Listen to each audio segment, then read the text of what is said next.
নিজের ছেলের সাথেই জন্মদিন পালন করলেন শবনম ইয়াসমিন বুবলী। বুবলী হচ্ছে বাংলাদেশের সবচেয়ে জনপ্রিয় নায়িকা বর্তমান সময়ের এবং সবচেয়ে ব্যস্ততম নায়িকা। কিন্তু এত টপ লেভেলের নায়িকা হওয়ার পরেও কতটা সাধারণ, কতটা গোছালো জীবনযাপন করা যায়, এটার একমাত্র উদাহরণ হচ্ছে শবনম ইয়াসমিন বুবলী। আজকে কিন্তু তিনি চাইলে পারতেন পার্টি দিতে, তার বাসায় ১০০ জনকে দাওয়াত করতে। কে না আসতো বলেন? বা তার অনেক ফ্যান আছে বা তার আরও অনেক হয়তো তাকে ইমপ্রেস করার অনেক লোকজন আছে। তিনি হয়তো চাইলে পারতেন সেখানে অ্যাটেন্ড করতে, কিন্তু না, তিনি ঘরোয়াভাবে সম্পূর্ণ নিজের জন্মদিনটা পালন করলেন। নিজের মা-বাবাকে তিনি পাশে রাখলেন এবং তার একমাত্র সন্তান শেহজাদ খান বীর তার সাথে ছিল।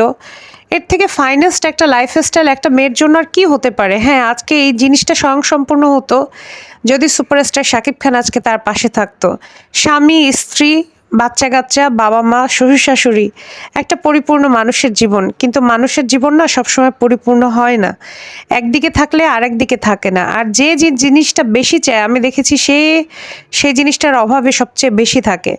আমি সবসময় দেখেছি যে একটা মানুষ যখন খুব ভালোবাসার জন্য ক্ষুধার্ত থাকে, সে দেখবেন ওই জিনিসটাই বেশি পায় না। আবার যে মানুষটা সংসার চায়, ওই মানুষটা ওই সংসারটাই পায় না। অথচ কত মানুষ দেখেন ঠিকমতো সংসার করে না, স্বামীর সেবা করে না, কিছু না। কিন্তু তারপরেও দেখবেন তাদের সবকিছু ভরপুর। আমি এটা আমার বাস্তব জীবন দিয়ে দেখেছি, অনেকের জীবন দিয়ে দেখেছি, নিজের জীবন দিয়েও দেখেছি যে জিনিসটা চায়, সে আসলে ওইটা পায় না। এবং এত বড় অপূর্ণতা নিয়েই মনে হয় মানুষকে একসময় মরে যেতে হয়।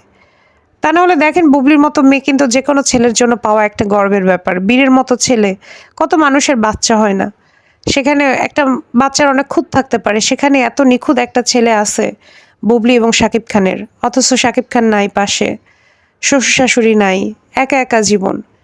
একদিক থেকে এটা ভাবলে ভাল লাগে যে না, সে টপ লেভেলের নায়িকা, সন্তান আছে, বাবা-মা আছে, ফ্ল্যাট আছে, বাড়ি-গাড়ি আছে। কিন্তু একটা মেয়ের জীবনে স্বামী থাকা যে কত বড় প্রেশাস, কিন্তু ওই যে বললাম সবার ভাগ্যে আসলে সবকিছু থাকে না। এবং অনেক মেয়ে হয়তো এটা বোঝেও না যে একটা মেয়ের সব থাকলেও যদি স্বামী না থাকে তার আসলে কিছুই নাই। যার স্বামী আছে সেই আমার মনে হয় সবচেয়ে বেশি ভাগ্যবতী। তো যাই হোক, বুবলির আজকে একটা শুভ দিন। আজকে যেন বুবলি মন খারাপ না করে।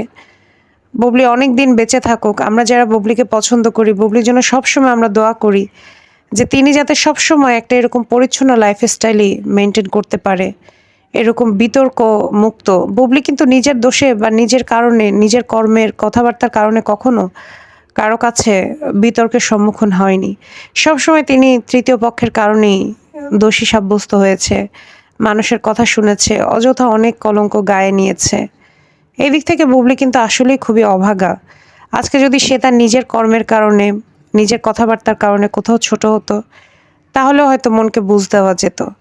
তো যাই হোক, বুবলি, আপনার জন্য শুভকামনা। আপনার এই পথ চলা আরও সুন্দর হোক, সাবলীল হোক, মসৃণ হোক, এই দোয়াই করি।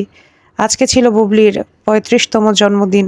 আপনি দীর্ঘজীবী হন, আপনার সামগ্রিক মঙ্গল কামনা করছি।